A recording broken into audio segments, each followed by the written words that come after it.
El primer signo no llegó como un golpe, sino como un susurro. Durante años, la familia de su exmarido había vivido con la certeza de que nada malo podía ocurrirles. La casa, el apellido, la posición social, todo les había dado una sensación de inmunidad. Estaban acostumbrados a juzgar desde arriba, a decidir quién merecía y quién no, sin imaginar que el equilibrio podía romperse.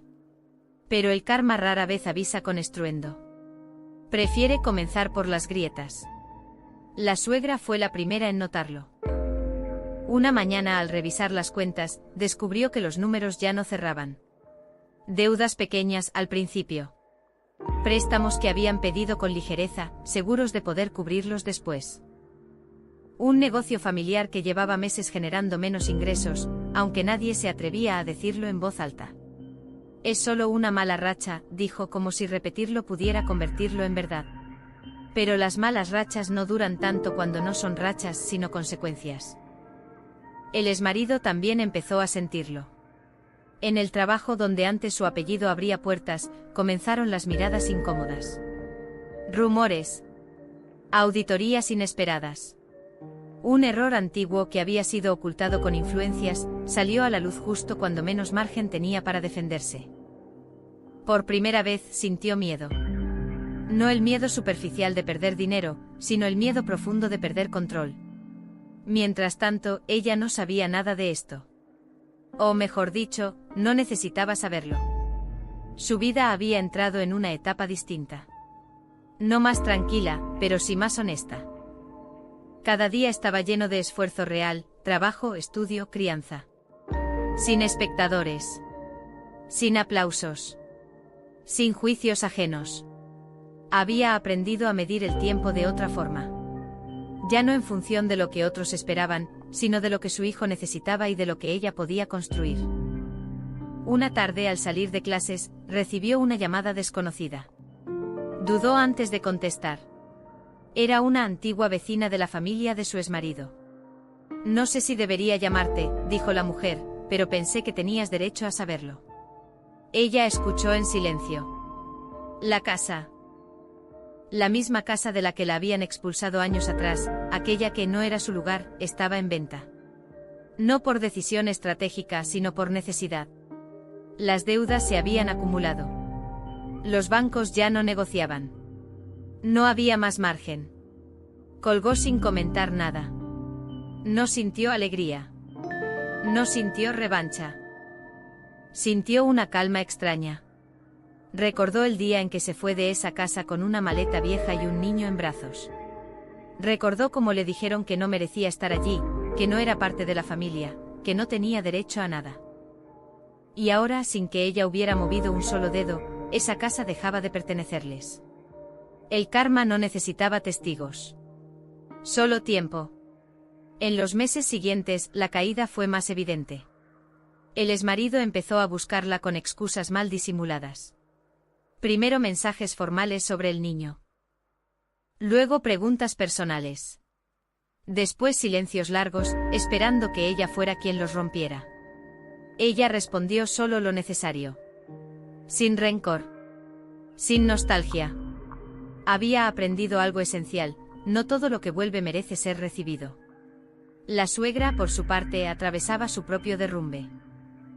La mujer que siempre había hablado con autoridad, que decidía sobre la vida de los demás, ahora dependía de favores. De llamadas no devueltas. De promesas incumplidas. Intentó justificarse. Yo solo quería proteger a mi familia, decía. Pero proteger no es humillar. Proteger no es destruir a otros para sentirse superior. Una tarde ocurrió lo inevitable. Ella recibió una notificación legal. No era una amenaza. Era una solicitud. La familia de su exmarido pedía restablecer el contacto con el niño. Alegaban arrepentimiento, deseo de reconciliación, derecho familiar. Leyó el documento despacio. Durante un momento el pasado intentó volver. Las dudas. El miedo. La culpa aprendida. Pero esta vez, no estaba sola dentro de sí. Consultó con su abogado.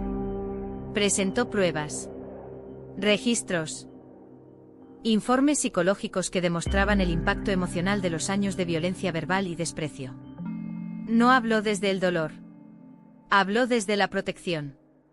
El fallo fue claro, el contacto quedaba restringido. Supervisado. Condicionado al bienestar del menor. Cuando la noticia llegó a la familia, el silencio fue absoluto. No hubo gritos. No hubo escándalos. Solo una comprensión tardía. Las acciones no desaparecen solo porque pase el tiempo. Esa noche, mientras acostaba a su hijo, él le preguntó: «Mamá, ¿por qué algunas personas ya no vienen?». Ella pensó la respuesta con cuidado. «Porque no todos saben cuidar», dijo. «Y tú mereces estar con personas que sí saben hacerlo». Él asintió, satisfecho, y cerró los ojos. En ese instante ella supo que había elegido bien. No había ganado una batalla legal. Había roto una cadena. La cadena de mujeres que aguantan. La cadena de niños que crecen creyendo que el amor duele. La cadena de familias que confunden poder con razón. Mientras tanto, en la casa vacía que pronto cambiaría de dueño, la suegra caminaba entre habitaciones llenas de ecos. Cada pared guardaba palabras dichas con desprecio. Cada rincón, decisiones tomadas desde el orgullo. Por primera vez se preguntó si había sido demasiado dura. Por primera vez se preguntó si había perdido algo irrecuperable. Pero el karma no negocia con el arrepentimiento tardío. No castiga. Equilibra. Ella, lejos de allí, cerró el ordenador y apagó la luz. Su vida no era perfecta. Seguía cansada. Seguía aprendiendo. Seguía sanando. Pero era suya. Y mientras algunos pagaban deudas que creían inexistentes, ella dormía en paz, sabiendo que no había destruido a nadie. Solo había elegido no permitir que la destruyeran a ella. El anuncio apareció en un portal inmobiliario una mañana cualquiera. Una casa amplia, bien ubicada, con un precio sorprendentemente bajo para la zona. Las fotos estaban tomadas con prisa, ángulos torcidos, luz artificial, habitaciones vacías que ya no intentaban parecer vividas. No había rastro del orgullo de otros tiempos, solo urgencia. Ella no buscaba una casa. Al menos no conscientemente. Pero cuando vio la dirección, algo en su pecho se detuvo por un segundo. No fue dolor. Tampoco rabia. Fue reconocimiento. Como cuando el pasado llama sin levantar la voz, solo para comprobar si aún tiene poder. Esa casa. La misma donde había intentado ser esposa. La misma donde había criado a su hijo en silencio. La misma de la que fue expulsada con palabras que aún conservaban filo. Cerró el portátil. Durante días no volvió a pensar en ello. O al menos, eso creyó. Sin embargo, el recuerdo empezó a aparecer en momentos inesperados, mientras cocinaba, mientras esperaba el autobús, mientras escuchaba a su hijo reírse sin miedo en el salón de su pequeño apartamento. Finalmente habló con su asesora financiera. «Tienes capacidad», le dijo la mujer, revisando cifras. «No sobra, pero es posible. Siempre que lo hagas sin impulsos». Ella asintió. No había impulso. Había claridad. Decidió visitar la casa. Fue sola. El agente inmobiliario no la reconoció. Para él, era solo otra mujer interesada. Profesional, discreta, con preguntas precisas. Caminó por cada habitación sin prisa. Tocó las paredes. Observó los rincones donde antes no tenía voz. El pasado no gritó. No reclamó. Simplemente estuvo allí, quieto, esperando ser resignificado. En el antiguo dormitorio principal, donde tantas veces se sintió invisible, se detuvo unos segundos más. La ventana seguía dando al mismo árbol. Pero el árbol había crecido. Sus ramas eran más firmes, más altas. Como ella. ¿Desea hacer una oferta?, preguntó el agente. Ella respondió con calma. Sí. Las negociaciones fueron rápidas. Demasiado. Eso solo confirmaba la necesidad desesperada de los vendedores. Cada día que pasaba sin vender era una carga más, una llamada más, una presión que ya no podían sostener. Firmó la reserva sin anunciarlo a nadie. Ni siquiera a sí misma del todo. Semanas después, llegó el día de la firma definitiva. En la notaría, el ambiente era tenso. Los antiguos dueños estaban sentados al otro lado de la mesa. La suegra parecía más pequeña. El exmarido evitaba mirarla directamente. Había envejecido. No solo en el rostro, sino en la postura. Cuando el notario pronunció su nombre como compradora, el silencio se volvió denso. Fue entonces cuando la reconocieron. No hubo exclamaciones. No hubo reproches. Solo una comprensión súbita, casi violenta. Ella levantó la mirada, serena. No había sonrisa. Tampoco dureza. Solo presencia. La suegra abrió la boca, como si quisiera decir algo. Tal vez una disculpa. Tal vez una explicación.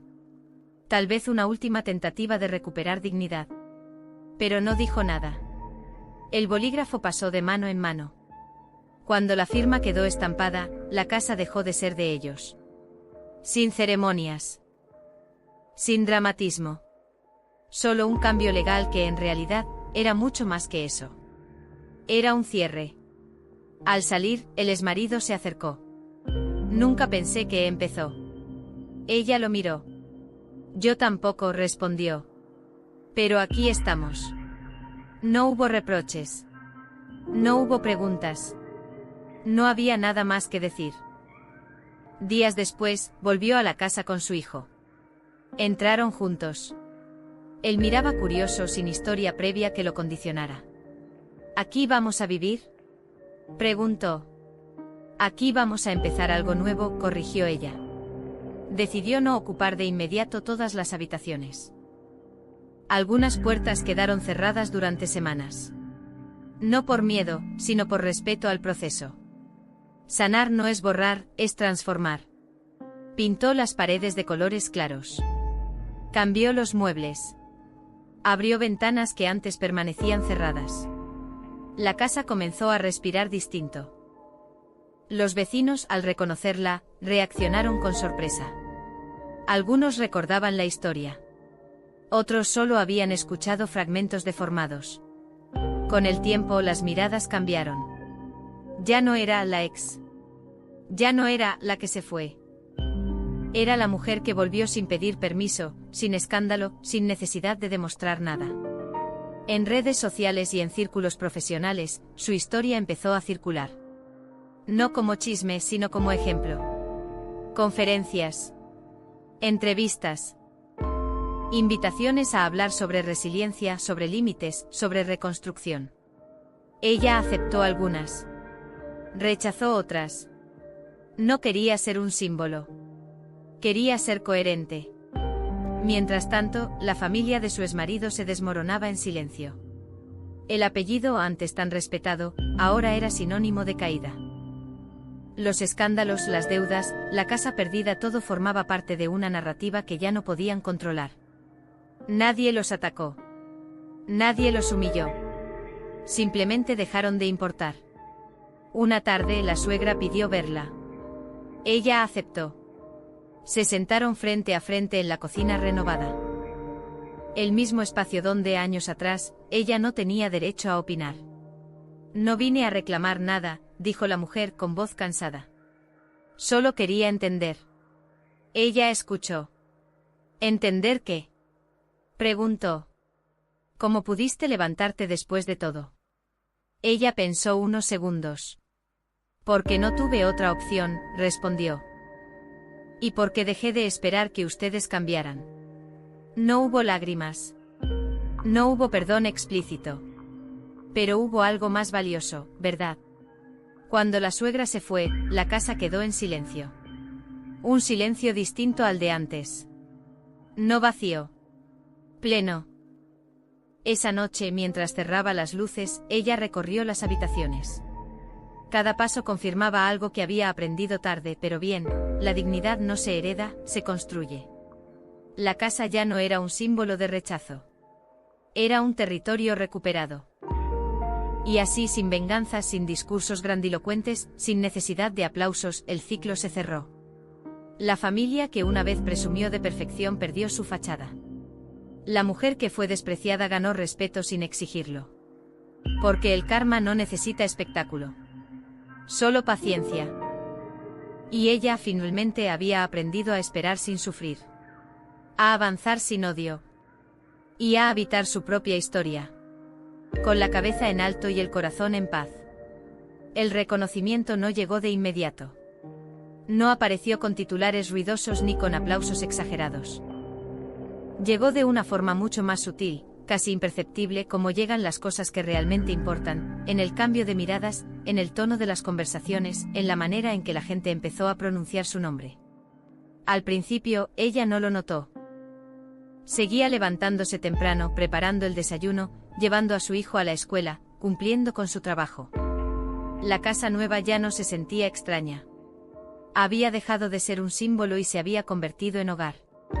Las paredes guardaban risas nuevas, rutinas simples, silencios tranquilos.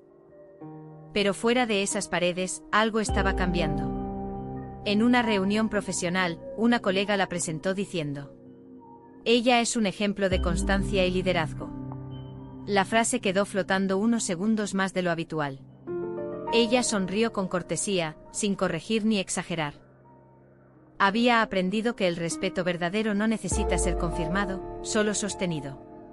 Poco a poco comenzaron a llegar invitaciones que antes no existían. Charlas sobre resiliencia. Mesas redondas sobre ética profesional. Encuentros donde se hablaba de mujeres que habían transformado la adversidad en estructura, no en resentimiento. Algunos conocían su historia completa.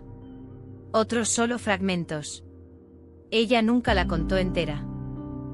No porque quisiera ocultar nada, sino porque entendía algo fundamental: cuando una historia se repite demasiado, corre el riesgo de convertirse en espectáculo. Y ella no estaba dispuesta a permitir que su dolor fuera consumido como entretenimiento. Elegía qué decir. Elegía qué callar. Y esa elección, por sí sola, ya hablaba de su fortaleza. Mientras tanto, la figura de su exmarido se desdibujaba. Antes su apellido abría conversaciones. Ahora, las cerraba. Las personas que solían elogiarlo cambiaban de tema cuando alguien lo mencionaba. No por desprecio activo, sino por una distancia prudente, casi instintiva. Nadie quería asociarse con una historia de caída que aún no había terminado de asentarse. La sociedad no castiga con violencia. Castiga con olvido. Y el olvido era algo que él no sabía manejar. Intentó reconstruirse públicamente. Comunicados ambiguos. Disculpas sin nombre. Justificaciones envueltas en lenguaje corporativo. Pero ya era tarde. La narrativa había cambiado y por primera vez, no estaba en sus manos. Ella, en cambio, avanzaba sin necesidad de limpiar imagen alguna. Una tarde recibió una invitación inesperada. Una universidad quería que diera una conferencia sobre liderazgo ético y resiliencia personal. El título propuesto la hizo dudar. ¿No es demasiado?, preguntó. No, respondieron. Es exactamente lo que representa. Aceptó. El auditorio estaba lleno. No de curiosos, sino de personas que buscaban algo más que motivación vacía. Habló sin dramatismo. Sin exagerar heridas. Contó su proceso como quien explica una travesía larga, con cansancio, con errores, con decisiones difíciles. No se trata de ser fuerte todo el tiempo, dijo. Se trata de no traicionarse cuando nadie mira. El aplauso fue contenido, sincero. No eufórico. Ese tipo de aplauso que no intenta compensar nada. Después de la charla, varias personas se acercaron. Mujeres jóvenes. Hombres mayores. Madres solteras. Profesionales en crisis. Todos con una pregunta similar, aunque formulada de maneras distintas.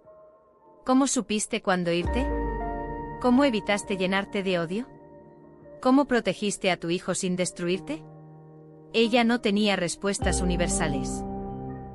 Solo compartía lo que había aprendido a base de experiencia, que irse también es una forma de amor, que el odio consume más al que lo guarda, que proteger no siempre significa luchar, a veces significa cerrar puertas. Esa noche al volver a casa, su hijo la esperaba despierto. La maestra dijo que habló de ti hoy, comentó con naturalidad. Ella se sorprendió. Ah, sí. ¿Y qué dijo? Que eras valiente, respondió.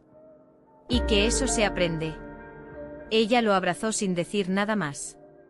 En ese abrazo entendió algo que ninguna ovación podía igualar, el respeto más importante ya lo tenía.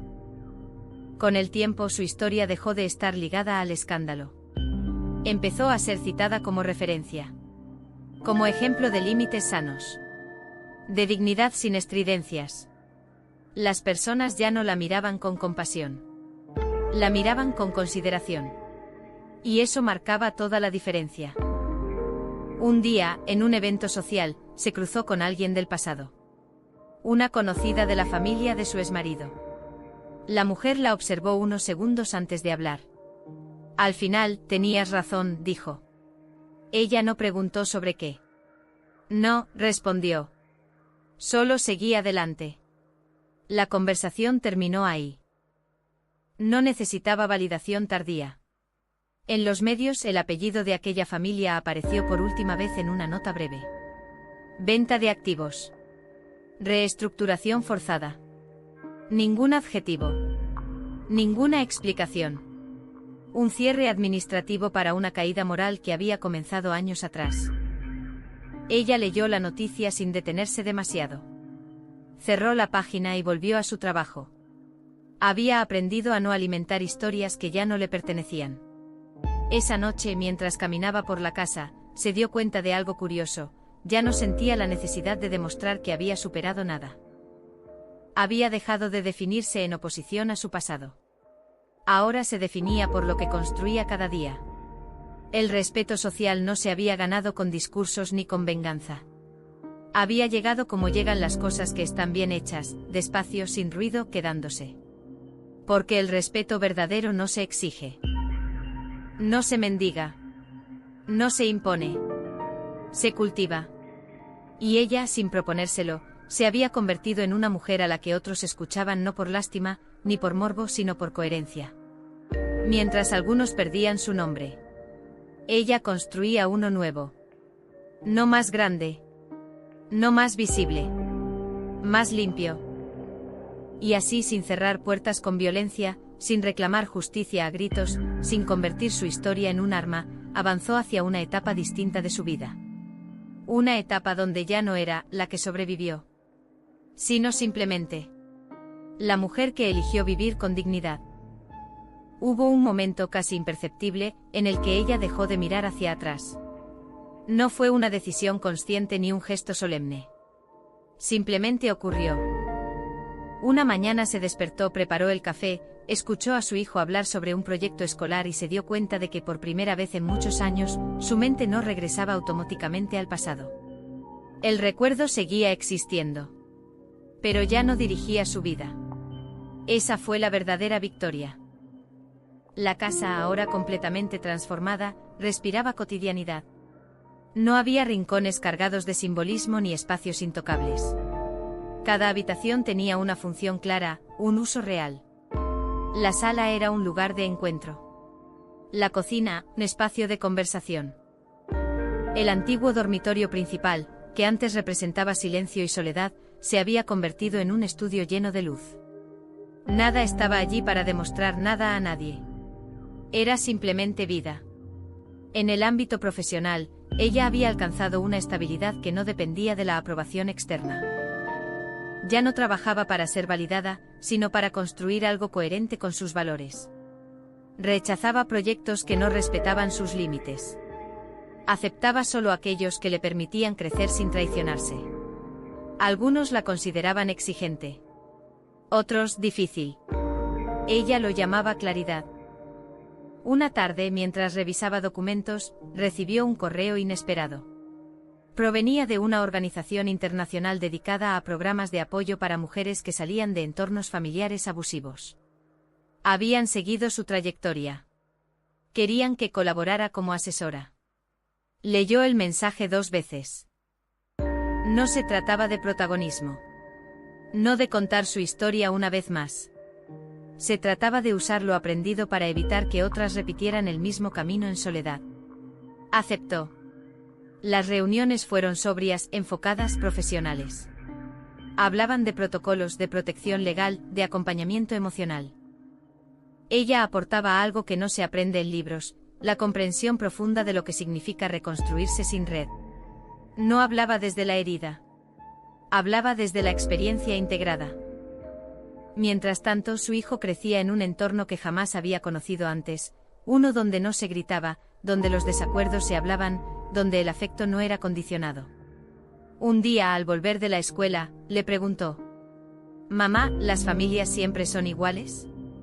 Ella lo miró con atención. «No», respondió. «Las familias son lo que las personas deciden construir cada día». Él asintió, satisfecho, y volvió a sus dibujos. Ella entendió entonces que no solo había cambiado su propia vida, sino también la narrativa que su hijo llevaría consigo al mundo. En otra ciudad, lejos de su presente, la familia de su exmarido atravesaba una etapa gris. Ya no había grandes crisis ni escándalos, solo una sucesión de días anodinos, marcados por la pérdida de relevancia. La caída había terminado. Lo que quedaba era el aprendizaje, si es que estaban dispuestos a mirarlo. Ella no lo sabía con detalle. Y ya no le importaba. Había comprendido algo esencial: cerrar un ciclo no significa vigilar lo que ocurre al otro lado. Significa dejar de pertenecerle. Una noche recibió una invitación para un evento comunitario en su barrio. Un encuentro sencillo, organizado por vecinos. Nada formal. Nada estratégico. Solo personas compartiendo comida, historias, risas. Asistió con su hijo. Allí, entre conversaciones triviales y gestos cotidianos, se dio cuenta de algo que la sorprendió: nadie la veía como la mujer que superó un gran drama. La veían como la vecina confiable. La madre presente. La profesional respetada. Eso era todo. Y eso era suficiente. Al volver a casa, se sentó un momento en silencio. No para meditar ni para reflexionar profundamente. Solo para estar. El silencio ya no era un enemigo. Era un aliado. Pensó en la mujer que había sido años atrás. Aquella que dudaba de sí misma, que aceptaba migajas emocionales, que confundía sacrificio con amor. No sintió vergüenza. Tampoco lástima. Sintió gratitud. Porque esa mujer había sobrevivido lo suficiente como para permitir que ésta existiera. El teléfono vibró con un mensaje breve de una antigua conocida. He pensado mucho en tu camino. Gracias por mostrar que se puede salir sin destruirse. Ella no respondió de inmediato. Guardó el teléfono. Algunas palabras no necesitan eco para ser verdaderas. Antes de dormir, pasó por la habitación de su hijo. Dormía profundamente abrazando un libro. La luz tenue dibujaba sombras suaves en la pared. En ese instante comprendió que la vida no le debía nada más. Había recuperado su voz. Había protegido su dignidad. Había construido un presente estable. No necesitaba finales grandiosos. Porque la verdadera reparación no llega con aplausos ni con reconocimiento público. Llega cuando una mujer puede caminar por su propia casa, por su propio cuerpo, por su propia historia, sin sentir que debe justificarse. La vida seguía. Sin pedir permiso. Sin mirar atrás. Y ella, por primera vez, no estaba sobreviviendo. Estaba viviendo. Durante mucho tiempo, ella creyó que pertenecer significaba ser aceptada. Aceptar reglas ajenas. Aceptar silencios incómodos. Aceptar migajas de respeto con la esperanza de que algún día se convirtieran en algo más. Pero ahora sabía que estaba equivocada. La pertenencia no se pide. Se construye. Esa mañana, mientras caminaba por el barrio rumbo al trabajo, el aire era distinto. No porque hubiera cambiado el clima, sino porque ella ya no caminaba con prisa ni con tensión. Observaba los detalles: un café recién abierto, una madre despidiéndose de su hijo, un anciano regando plantas con paciencia infinita. La vida ocurría sin necesidad de grandes gestos. Y ella formaba parte de ella, sin esfuerzo. En el trabajo su rol había evolucionado. Ya no era solo una profesional eficiente, se había convertido en un punto de referencia. Las personas acudían a ella no solo por soluciones técnicas, sino por criterio. Por la forma en que escuchaba antes de hablar. Por la manera en que tomaba decisiones sin sacrificar valores. Un colega joven se le acercó un día, visiblemente nervioso. Quería preguntarte algo, dijo. ¿Cómo sabes cuándo decir que no? Ella no respondió de inmediato. Cuando decir que sí me obligaría a dejar de respetarme, contestó finalmente. El joven asintió como si esa frase hubiera ordenado algo dentro de él. Ese tipo de conversaciones se volvieron frecuentes.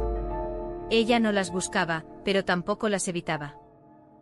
Entendía que a veces la influencia más profunda no se ejerce desde un escenario, sino desde la coherencia cotidiana. En casa, su hijo estaba entrando en una etapa nueva. Hacía preguntas más complejas. Observaba el mundo con atención crítica.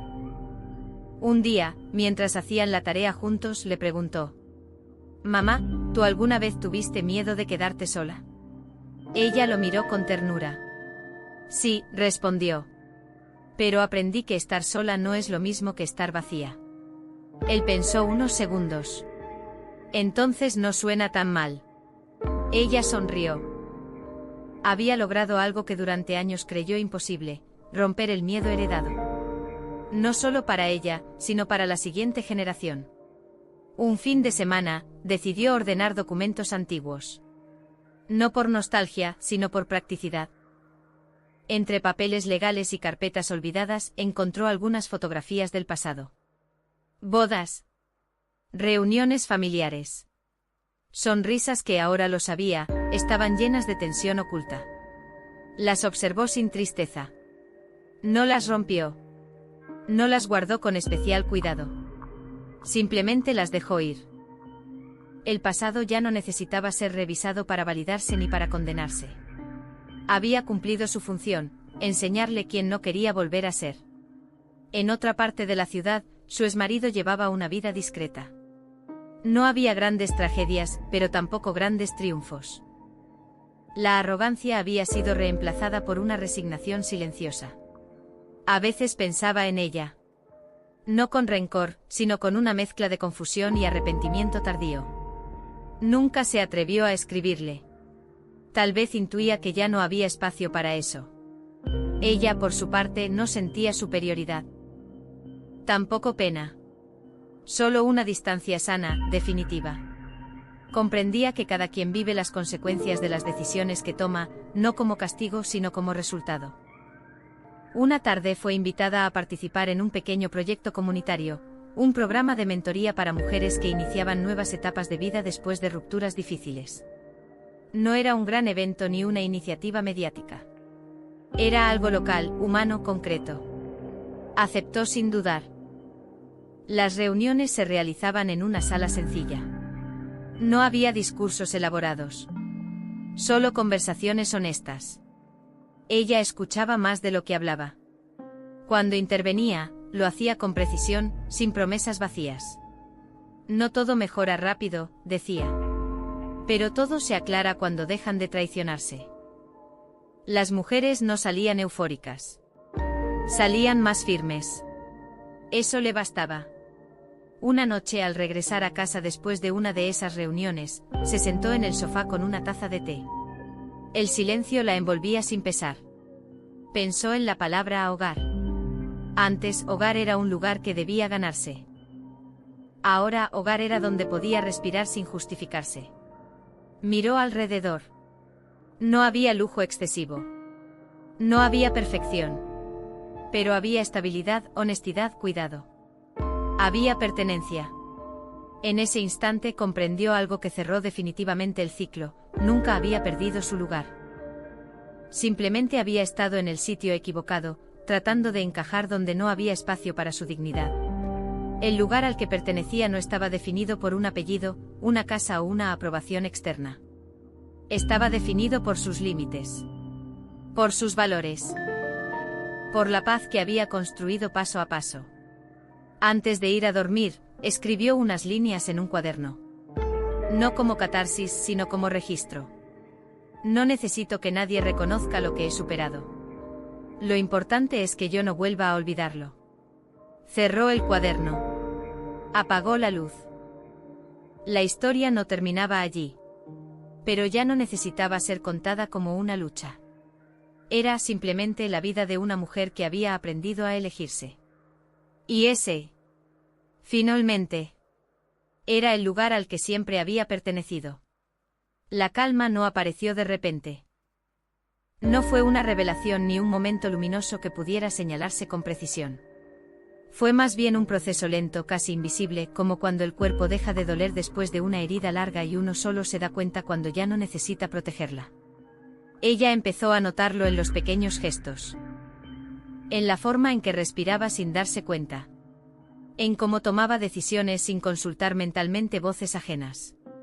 En el hecho de que ya no se preguntaba si estaba haciendo lo correcto para otros, sino si estaba siendo honesta consigo misma.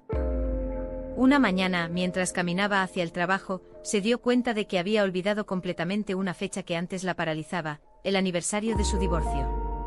Durante años, ese día había sido una especie de marcador invisible, una línea que dividía su historia en un antes y un después. Ahora, había pasado sin dejar rastro. No sintió alivio. Sintió neutralidad. Y eso, comprendió, era sanación. En el ámbito profesional, su vida había entrado en una etapa de madurez distinta. Ya no buscaba crecer rápido ni demostrar nada. Elegía proyectos que tuvieran sentido, personas con las que pudiera trabajar sin máscaras. Su nombre se asociaba con fiabilidad, con criterio, con integridad. Un director de área le dijo un día: "Contigo todo es claro. Incluso cuando dices que no". Ella agradeció el comentario sin solemnidad. La claridad había sido un aprendizaje costoso, pero irreversible. En casa, la rutina con su hijo se había convertido en algo orgánico. No había rigidez, pero sí estructura. No había perfección, pero sí seguridad. Él ya no preguntaba por el pasado. No porque se le negara información, sino porque su presente no necesitaba comparaciones. Una noche, mientras cenaban, él comentó: "En la escuela dijeron que la familia es donde uno se siente tranquilo". Ella levantó la mirada. "¿Y tú te sientes tranquilo aquí?". "Sí", respondió sin dudar. "Mucho". Ese mucho se le quedó grabado. No como orgullo. Como confirmación. En algún punto de su proceso, había dejado de definirse por lo que había resistido. Ahora se definía por lo que elegía sostener. La calma no significaba ausencia de problemas, sino ausencia de guerra interna. Un fin de semana decidió viajar sola por primera vez en muchos años. No por huir ni por celebrarse, sino por curiosidad. Dejó a su hijo con una amiga de confianza y se fue a una ciudad cercana, sin agenda estricta. Caminó. Leyó. Observó. En una cafetería pequeña, escuchó a dos mujeres hablar sobre relaciones fallidas. Una de ellas decía: "Yo aguanté porque pensé que eso era amor". Ella no intervino. No hacía falta. Esa versión de sí misma ya no existía. En lugar de incomodidad, sintió compasión. No superioridad. No distancia. Solo comprensión.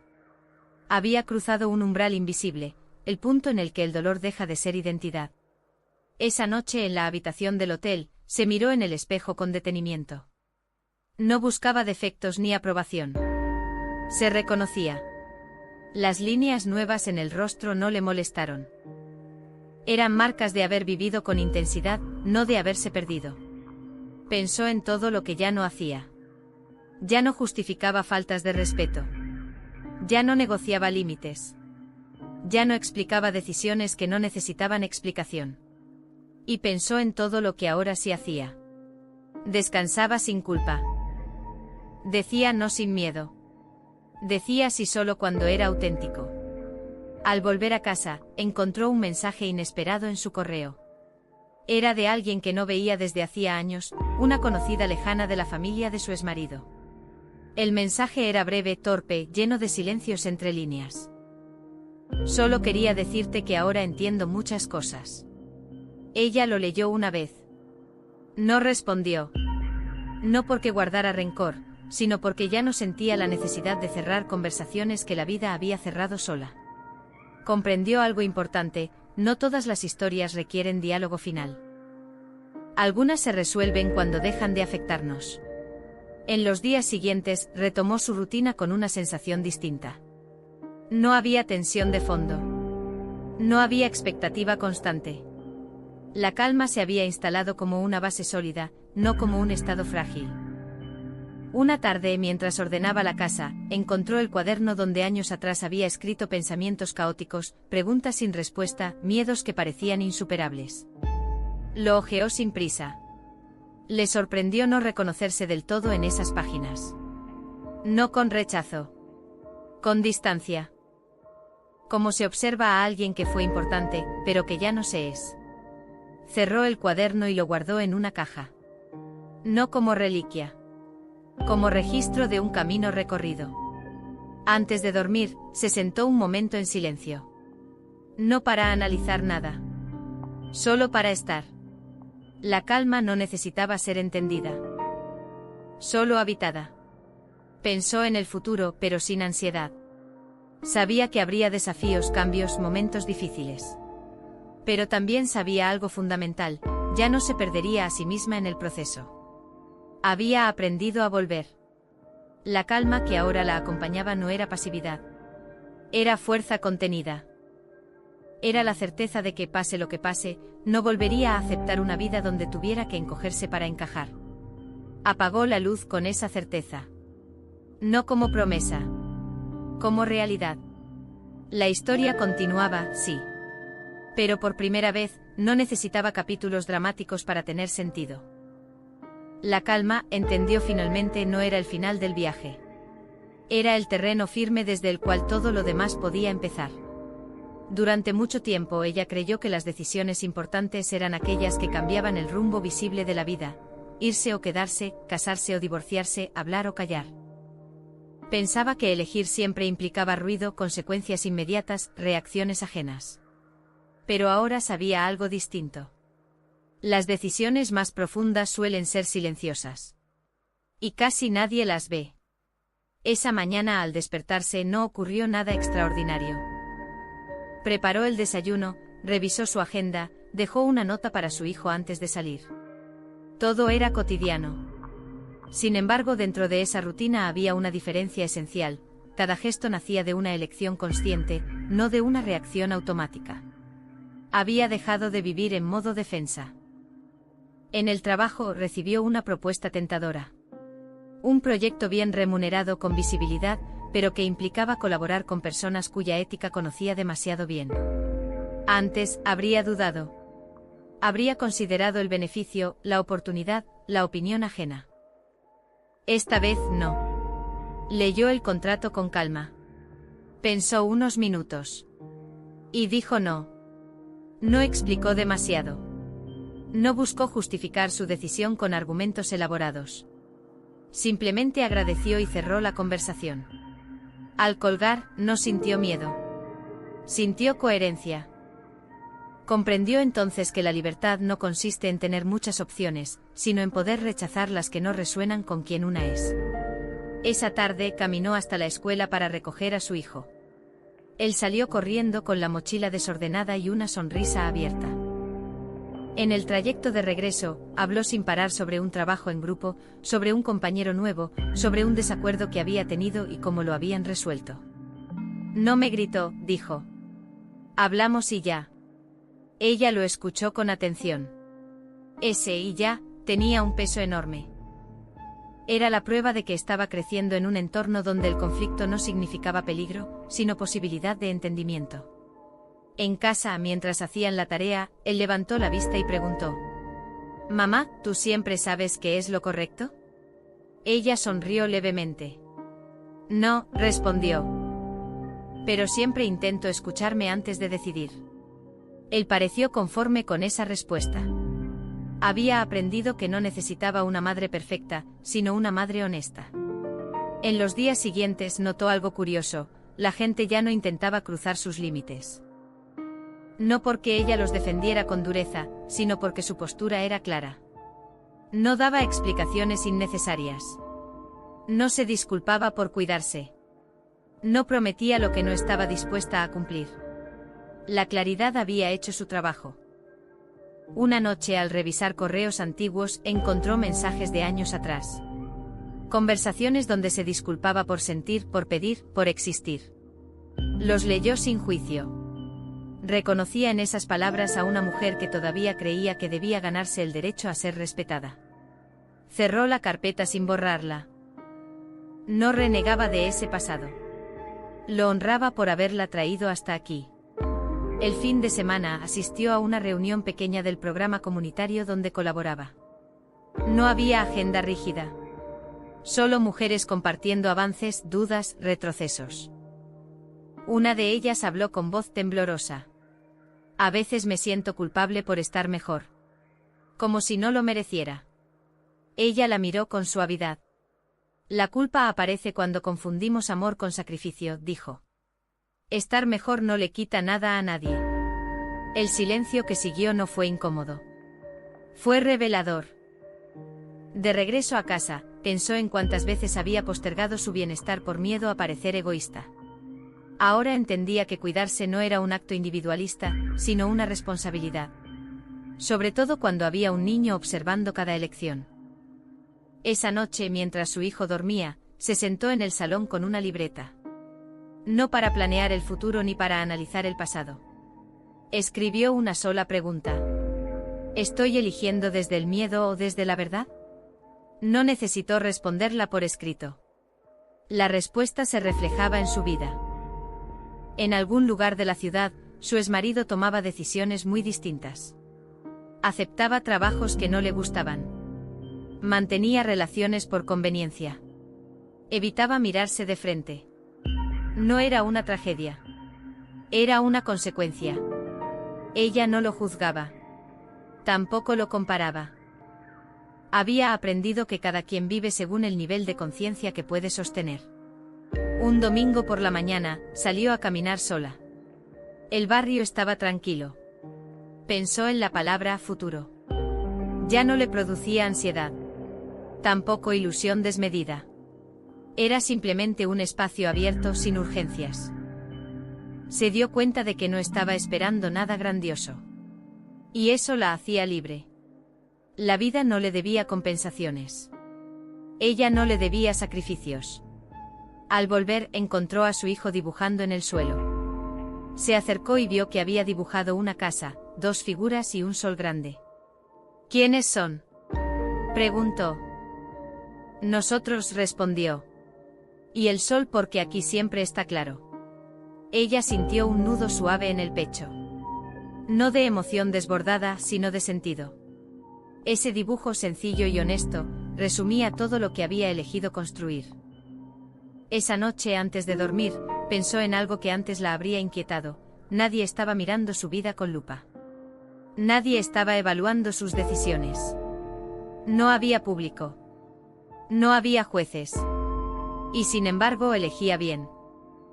Porque la verdadera integridad no se demuestra cuando alguien observa, sino cuando nadie lo hace. Cerró los ojos con esa certeza. Había aprendido a elegir sin miedo. A vivir sin negociar su dignidad. A avanzar sin necesidad de aprobación. La historia no terminaba ahí. Pero ya no necesitaba giros dramáticos. Había algo más valioso que cualquier reconocimiento externo, la tranquilidad de saberse fiel a sí misma, incluso en silencio. Y esa, por fin, era la elección que nadie podía arrebatarle. Hubo un tiempo en el que ella sentía la necesidad de explicar cada decisión. No porque dudara de sí misma, sino porque había aprendido, desde muy temprano, que el mundo exigía justificaciones constantes a las mujeres que no seguían el guión esperado. Si se iba, debía explicar por qué. Si se quedaba, también. Si avanzaba, tenía que demostrar que lo merecía. Ahora, esa necesidad había desaparecido. No como un acto de rebeldía. Como una consecuencia natural de haber madurado. Esa mañana, mientras caminaba hacia el trabajo, se dio cuenta de algo curioso: ya no ensayaba conversaciones imaginarias en su cabeza. No preparaba respuestas para posibles críticas. No anticipaba reproches. Caminaba ligera, con la mente despejada. Había soltado el hábito de defenderse. En la oficina, recibió un reconocimiento interno por un proyecto que había liderado durante meses. Nada público. Nada ruidoso. Un agradecimiento sincero por parte del equipo directivo y el respeto tangible de sus colegas. Trabajar contigo es fácil, le dijo alguien. Todo está claro desde el principio. Ella sonrió. Durante años había confundido claridad con frialdad. Ahora entendía que la claridad era una forma de cuidado, tanto hacia los demás como hacia sí misma. Al salir, pasó por un parque cercano antes de volver a casa. Se sentó en un banco y observó a la gente: niños jugando, parejas caminando en silencio, personas solas leyendo. Nadie parecía estar intentando demostrar nada. Simplemente existían. Pensó en cuánto había tardado en permitirse lo mismo. En casa, su hijo estaba creciendo rápido. No solo en estatura, sino en conciencia. Empezaba a notar las dinámicas del mundo, las injusticias pequeñas, las contradicciones adultas. Esa tarde le preguntó: «Mamá, ¿por qué algunas personas siempre quieren tener la razón?» Ella pensó un momento. «Porque creen que perder la razón es perder valor», respondió. «¿Y tú?», insistió él. «Yo ya no necesito ganar», dijo. «Prefiero entender». Él asintió, satisfecho, y volvió a su juego. Ese tipo de conversaciones se habían vuelto habituales. Ella no buscaba educarlo con discursos, sino con coherencia. Sabía que los niños aprenden más de lo que se vive que de lo que se dice. Días después, recibió un mensaje inesperado de un antiguo conocido de la familia de su exmarido. No era una disculpa directa, ni una confrontación. Era una invitación a hablar de ciertas cosas del pasado. Ella leyó el mensaje sin aceleración. Antes habría sentido curiosidad, o tensión, o la tentación de aclarar malentendidos. Ahora, solo se hizo una pregunta sencilla. ¿Esto aporta algo a mi presente? La respuesta fue clara. No respondió. No por orgullo. Por discernimiento.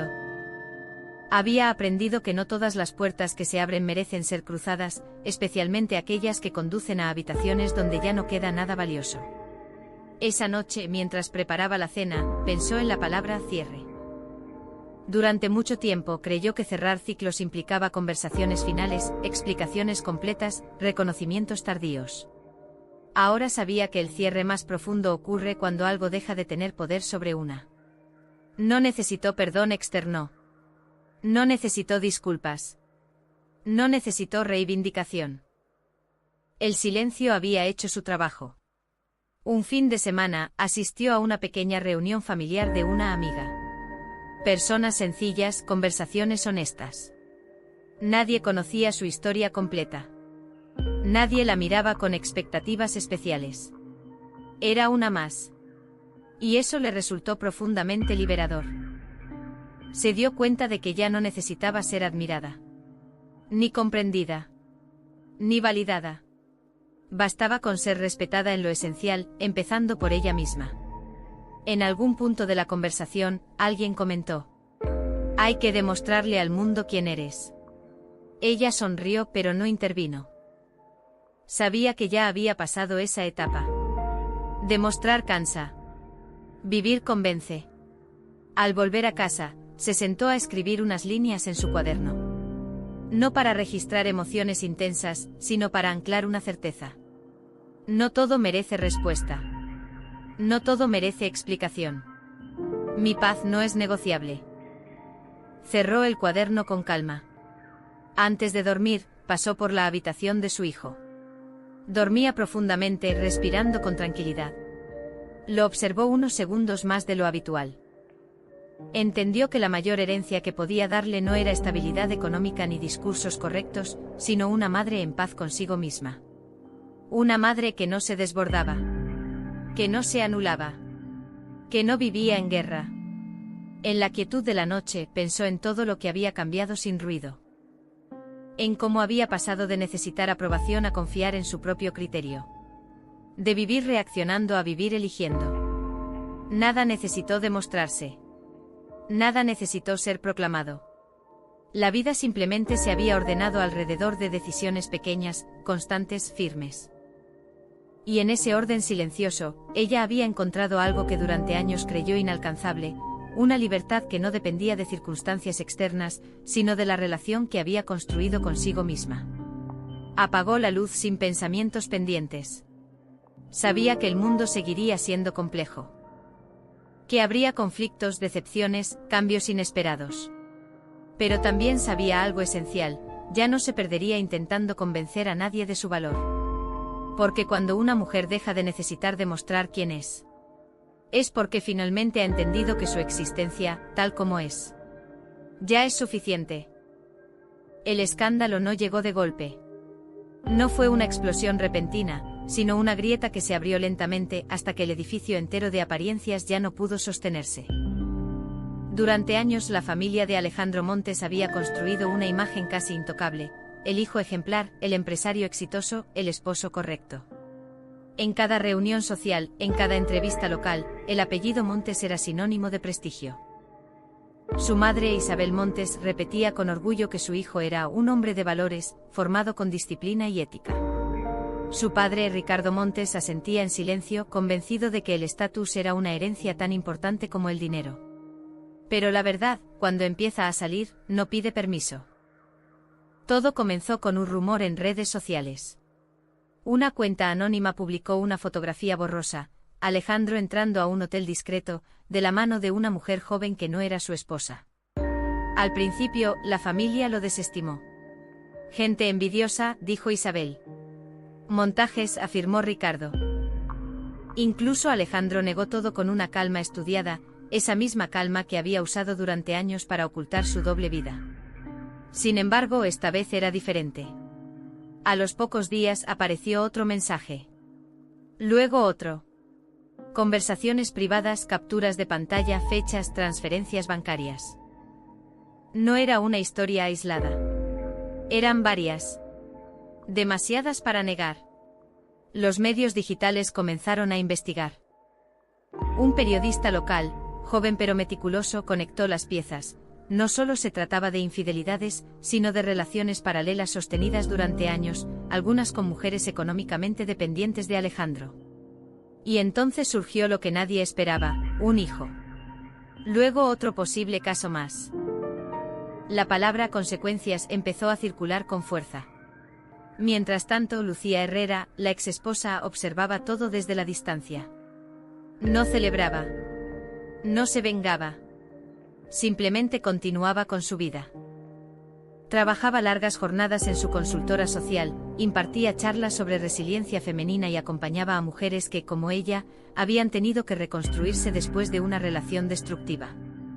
Lucía ya no necesitaba justificar nada. Cuando los periodistas empezaron a mencionar su nombre, lo hicieron con respeto.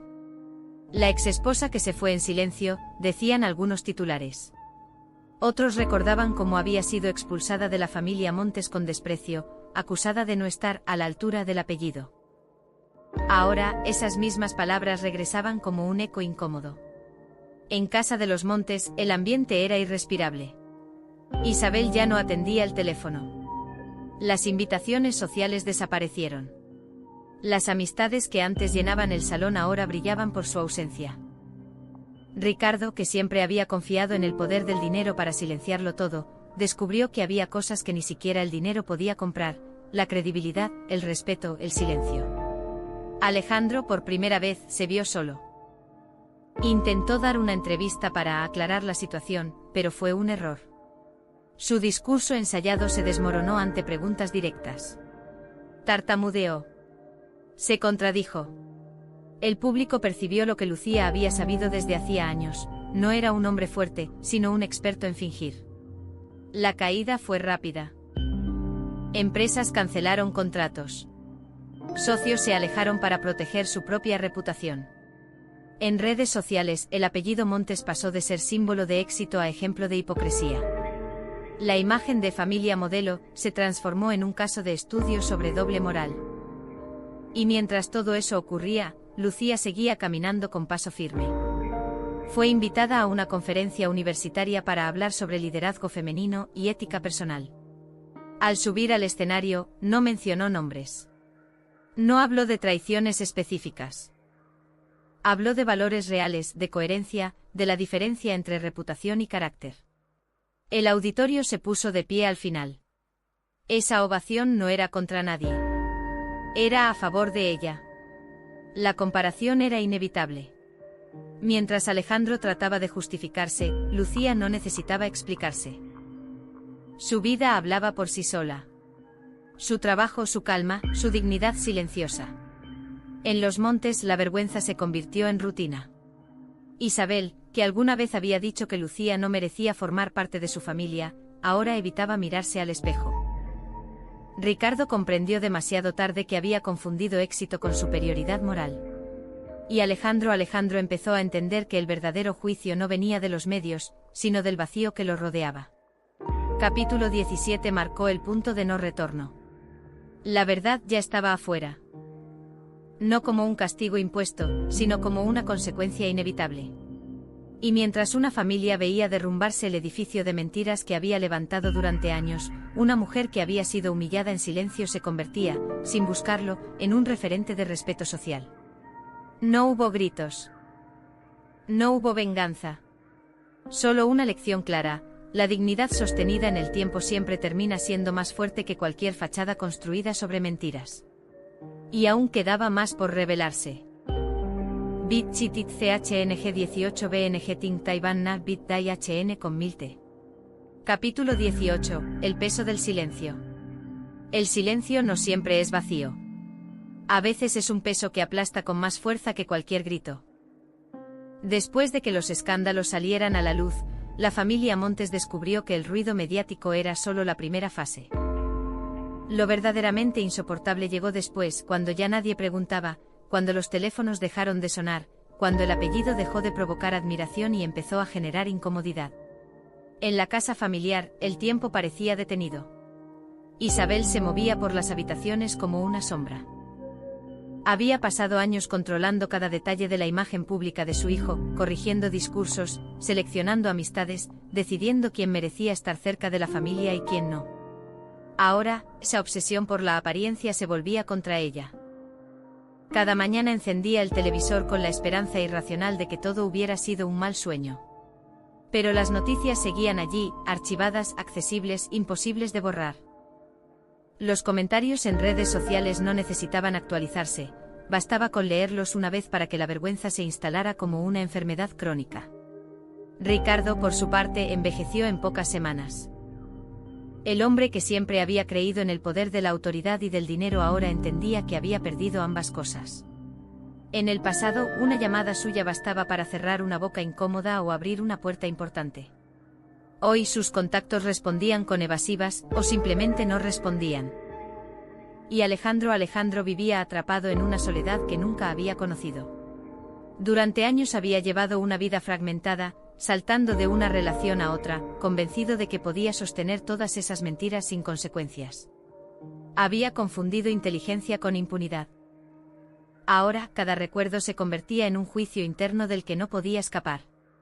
Intentó contactar a Lucía. No una, sino varias veces. Primero fue un mensaje breve, casi protocolar. Luego una llamada. Después un correo largo lleno de frases ambiguas, disculpas incompletas y una nostalgia cuidadosamente calculada. Ninguno obtuvo respuesta. Lucía había aprendido algo esencial: no todo merece una réplica. Desde fuera, su vida parecía tranquila. Desde dentro era el resultado de un trabajo constante y silencioso. Había tenido que reconstruirse desde cero, no solo económicamente sino emocionalmente. Las humillaciones, las dudas, la sensación de haber sido descartada como un objeto defectuoso, todo eso había dejado marcas profundas. Pero también había forjado una claridad que ahora la protegía. Cuando sus colegas le preguntaban cómo se sentía ante la caída pública de su exesposo, ella respondía con una serenidad que desconcertaba. No siento nada especial, decía. Cada uno vive con las consecuencias de lo que elige. Esa frase empezó a circular más de lo que ella imaginaba. Mientras tanto, los hijos no reconocidos de Alejandro empezaban a aparecer en la conversación pública. No con morbo, sino con una mezcla de indignación y compasión social. Las madres hablaban. Algunas por necesidad, otras por hartazgo. Los relatos coincidían: promesas vacías, apoyo económico condicionado, presencia intermitente, silencio impuesto. La figura de Alejandro se desmoronaba no como villano de telenovela, sino como algo mucho más incómodo, un hombre común que había usado su poder para evitar responsabilidades. La empresa familiar convocó una junta extraordinaria. Los socios, preocupados por la reputación y las pérdidas, exigieron cambios. Alejandro fue apartado de la dirección de manera temporal, una fórmula elegante para decir que ya no era bienvenido. Ricardo intentó intervenir, pero su voz ya no tenía peso. Ese día, al salir del edificio, Alejandro sintió por primera vez una vergüenza física, tangible. No era solo miedo al futuro. Era la certeza de haber sido descubierto no por un error aislado, sino por un patrón de conducta. Esa noche se sentó solo en su apartamento, rodeado de objetos caros que ya no significaban nada. Por primera vez, se permitió pensar en Lucía sin el filtro del orgullo. Recordó cómo ella había soportado silencios, desprecios, insinuaciones de que no era suficiente. Recordó el día en que la familia la había tratado como un obstáculo y no como una persona. Y entendió algo que le dolió más que cualquier titular: Lucía había sido fuerte cuando nadie la aplaudía. Él había sido débil incluso cuando todos lo admiraban. En otro punto de la ciudad, Lucía preparaba una nueva charla. Esta vez, el tema era el silencio. No el silencio que somete, sino el que protege. Hablaba de cómo aprender a no explicarse frente a quienes no quieren entender, de cómo soltar la necesidad de justicia inmediata y confiar en el tiempo. El silencio, dijo frente a una sala llena, no es pasividad. Es una elección consciente cuando sabes que tu valor no depende de la validación de quien te dañó. El público escuchaba con atención. Muchas mujeres asentían, algunas con lágrimas contenidas. En esas miradas, Lucía veía reflejado su propio pasado, pero ya sin dolor. Capítulo 18 no fue el del castigo final, sino el de la comprensión tardía. La familia Montes empezó a entender que el verdadero precio no era la pérdida del estatus, sino la pérdida de respeto interno. Ya no podían mirarse sin reconocer las decisiones que habían ignorado, justificado o encubierto. Y Lucía, sin decir una sola palabra sobre ellos, avanzaba. El silencio que la había rodeado durante años, impuesto por otros, ahora era suyo. Y en ese silencio había encontrado algo que ninguno de ellos tenía: paz. El desenlace aún no estaba escrito, pero una verdad ya era irreversible: quien construye su vida desde la dignidad, no necesita ver caer a nadie para seguir de pie. El tiempo no cura todo, pero sí revela lo que ya no puede sostenerse. Después de semanas de silencio incómodo y titulares persistentes, la historia de la familia Montes dejó de ser solo un escándalo social para convertirse en un caso con consecuencias reales. Ya no se trataba de rumores ni de reputación, ahora había documentos, demandas, nombres y fechas. La caída, que había empezado como un derrumbe moral, se volvía institucional. Alejandro recibió la notificación una mañana gris. El sobre, discreto y formal, contenía algo que jamás pensó enfrentar: una citación judicial relacionada con el reconocimiento de paternidad y obligaciones económicas pendientes. No era una sola demanda, sino varias acumuladas. Mujeres que durante años habían sido silenciadas por acuerdos informales, miedo o presión social, ahora se sentían respaldadas por la opinión pública. Por primera vez, Alejandro no tenía margen de maniobra. Llamó a su abogado de confianza, el mismo que durante años había arreglado situaciones incómodas. Esta vez, la respuesta fue distinta. El tono ya no era seguro ni protector. La situación es grave, dijo el abogado. Ya no hablamos de imagen, sino de responsabilidades legales. Alejandro colgó sin responder. Se sentó en el borde de la cama y dejó caer la cabeza entre las manos. Todo aquello que había evitado enfrentar durante años se presentaba ahora de golpe, sin anestesia. Pensó en huir, en venderlo todo, en desaparecer. Pero incluso esa fantasía se sentía infantil. En la casa de los Montes, Isabel recibió la noticia como un golpe seco. No gritó. No lloró. Simplemente se quedó inmóvil, mirando un punto fijo en la pared. Durante años había defendido a su hijo con una fe ciega, convencida de que el amor materno justificaba cualquier error. Ahora entendía, con una claridad dolorosa, que había confundido protección con negación. Ricardo reaccionó de otra manera. Su orgullo herido se transformó en ira. Culpó a todos, a la prensa, a las mujeres, a la sociedad hipócrita. Pero incluso él sabía, en el fondo, que esa rabia no cambiaba nada. El apellido Montes ya no imponía respeto. Apenas provocaba lástima o desconfianza. La empresa familiar emitió un comunicado oficial. Alejandro quedaba fuera de cualquier cargo directivo de manera indefinida. Se hablaba de reestructuración y nuevos valores éticos, palabras que sonaban irónicas para quienes conocían la historia completa. Ese día Alejandro salió a la calle sin escolta, sin agenda, sin destino. Caminó durante horas por la ciudad que antes lo había admirado. Nadie lo reconoció, o quizá nadie quiso hacerlo. La indiferencia resultó más humillante que el rechazo. Mientras tanto, Lucía vivía uno de los momentos más importantes de su carrera. Había sido invitada a participar en un foro nacional sobre ética, liderazgo y reconstrucción personal. No como exesposa de, sino como profesional respetada, como mujer que había transformado la adversidad en propósito. Su nombre aparecía en el programa junto al de académicos, activistas y líderes sociales. Antes de subir al escenario, respiró hondo. No sentía nervios, sino una serenidad profunda. Sabía quién era. Sabía lo que había atravesado. En su intervención habló de algo que tocó a todos, la responsabilidad individual. Vivimos en una cultura que celebra el éxito sin preguntar cómo se construyó, dijo. Pero tarde o temprano, la forma importa. No se puede edificar una vida sólida sobre el daño a otros y esperar que no se derrumbe. El auditorio guardó silencio absoluto. No era un discurso agresivo. Era firme, claro, honesto. Después del evento, varias personas se acercaron a agradecerle. Algunas mujeres compartieron historias similares. Algunos hombres admitieron haberse visto reflejados en los errores que ella describía. Lucía escuchaba sin juzgar. Ya no necesitaba convencer a nadie de nada. Esa noche, al volver a casa, encontró en su bandeja de entrada un mensaje inesperado. Era de Alejandro.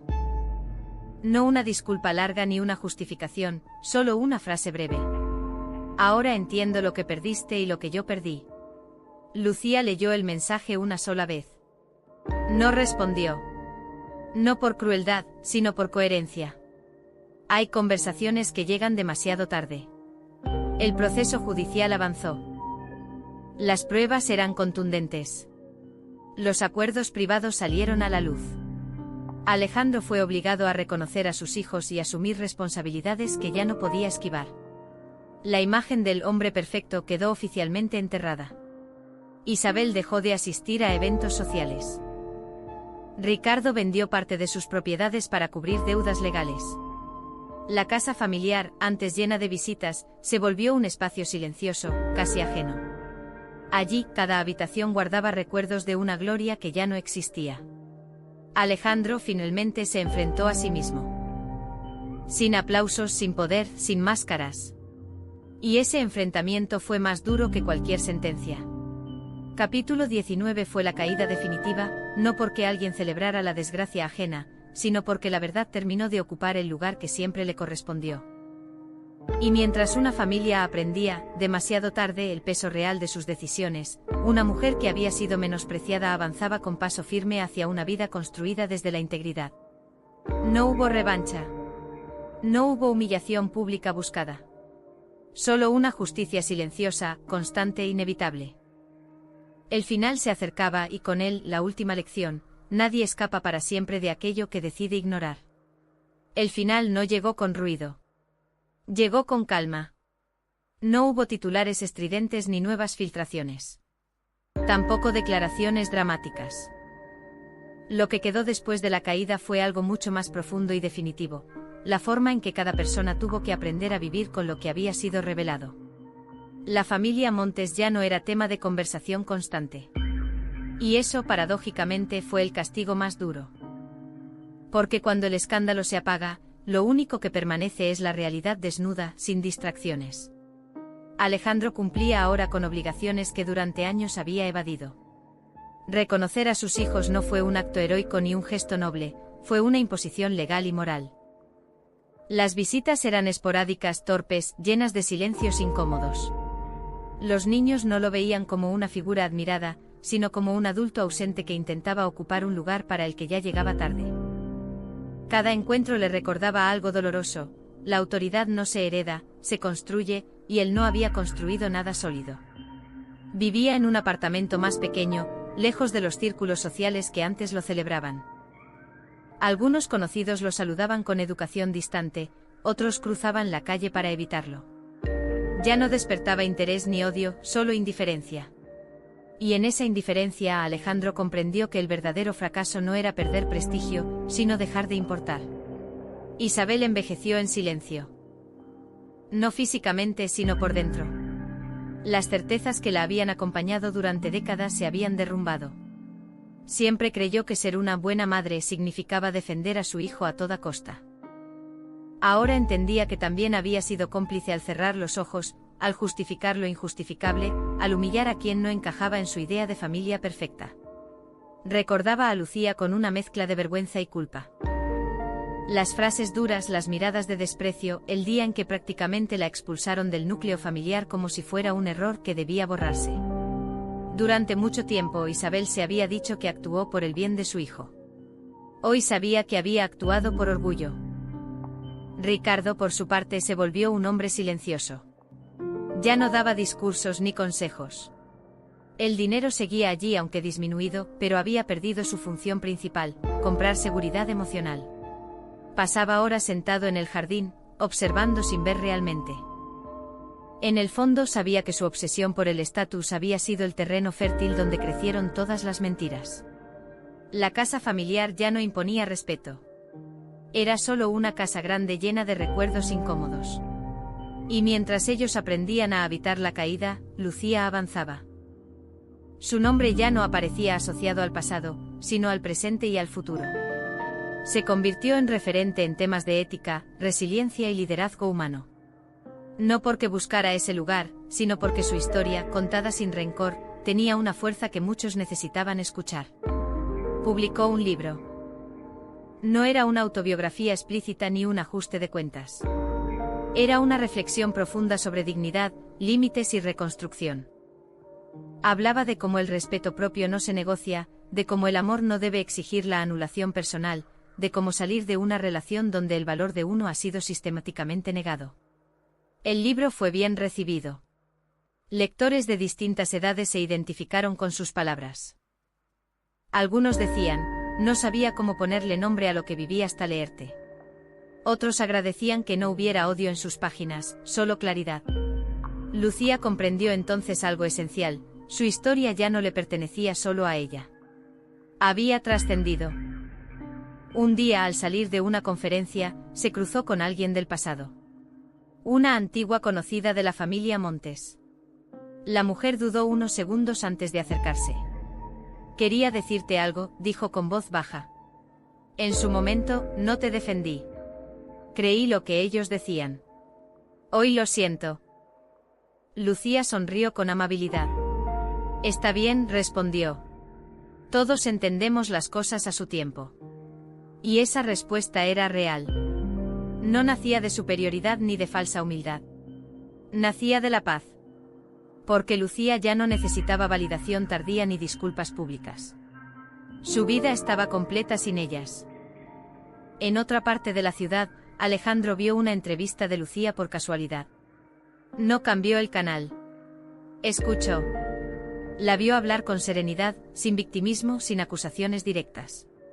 Y entendió algo que nunca había logrado aceptar: ella no se había fortalecido gracias a su caída, sino a pesar de él. Eso lo obligó a mirarse con honestidad, quizá por primera vez. Capítulo 20. No cerró con justicia poética exagerada ni con castigos espectaculares. Cerró con algo más real: la redistribución silenciosa del respeto. La familia que se creyó intocable aprendió que la reputación prestada se pierde rápido. El hombre que vivió de apariencias entendió que el carisma sin ética es vacío. Y la mujer que fue despreciada se convirtió en alguien respetado, no por revancha, sino por coherencia. La vida siguió. Como siempre lo hace. Pero dejó una verdad clara, imposible de ignorar. El respeto no se hereda, no se impone ni se compra. Se construye con cada decisión, incluso cuando nadie está mirando. Y ese respeto, el auténtico, fue lo único que permaneció al final. Guión bajo guión bajo guión bajo guión bajo guión bajo guión bajo guión bajo guión bajo guión bajo guión bajo guión bajo guión bajo guión bajo guión bajo guión bajo guión bajo.